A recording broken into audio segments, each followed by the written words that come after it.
Gal, Luka in Nace so v učilnico ponosno prinesli pametni predalčnik, Kul so ga poimenovali oziroma Lahko bi rekel tako, kulska šola. No.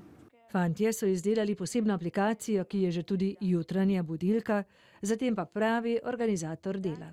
Aplikacija je povezana s predalnikom preko Bluetooth povezave.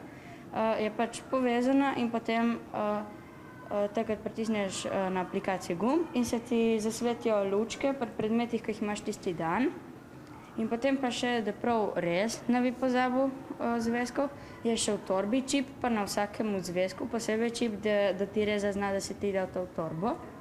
Aplikacija opozarja tudi na popoldanske dejavnosti, organizira čas za učenje in odmore, zaenkrat pa gre le še za prototip.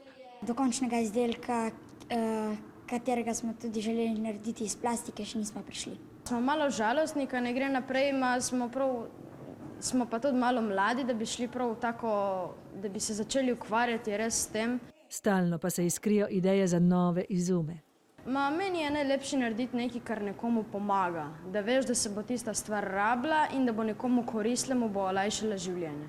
No, to je bilo tekmovanje Poprim, vsako leto se dogaja, za drugo leto že razmišlja vaša trojka, da bi spet kaj novega izumila?